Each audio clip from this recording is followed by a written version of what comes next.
yeroo baay'ee wanni nuti yaannuu fi wanni ta'u yeroo hunda wal fakkaata jennee yaaduun hin ta'u. Salaamu alaikum wa rahmatullahi wa barakaatuh.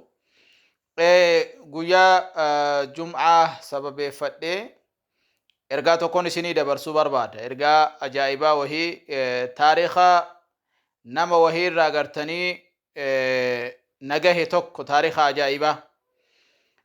Sun maali yoo jettanii nama tokkotu biyya tokko keessatti sooressa ajaa'ibaati. Akkaan sooressa dogna biyya sanaatillee soorummaan illee namni sanaa oliin jiru. Dognummaan illee biyya biratti namni amma saniin jiru. Maali namni akkanaa jettanii yaaddan? Na hordofa.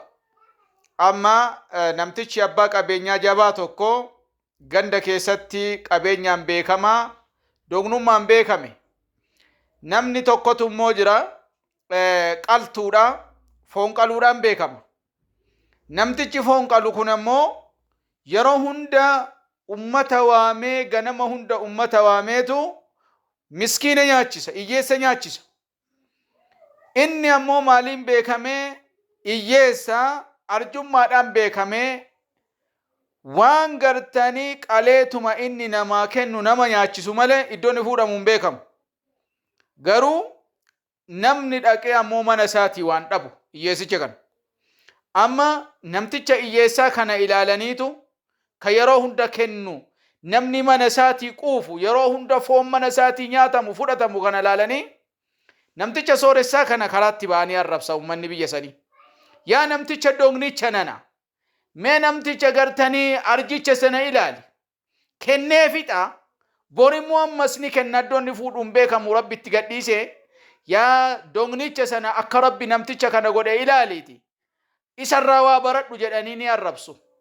Namtichi toleen jedhu baden jedhu ummata kana calliseetuma biraa deema. Wanta kan kennu nama tokkotti.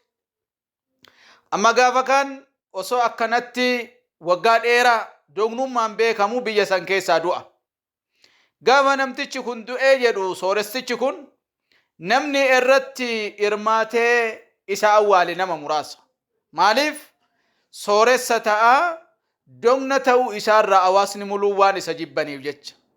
Sana booda isa awwaalaniiti guyyaa lammaffaadha namticha arjaa yeroo hunda foon qalee jara nyaachisu kana biratti ganama walitti qabaman.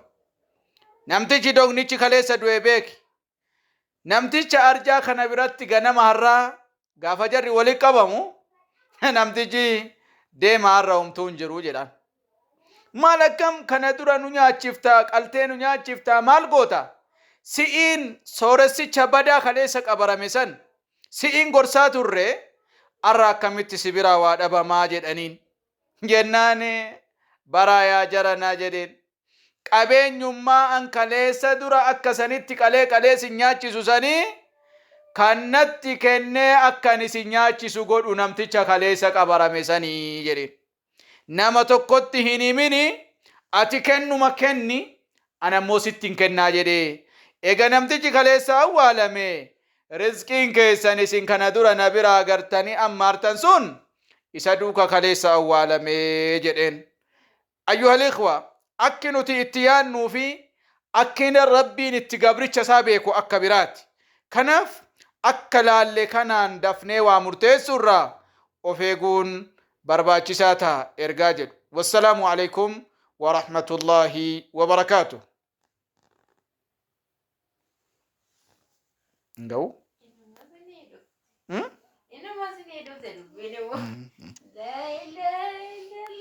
Nama akkanaatti ture jedhama uummata durii keessatti.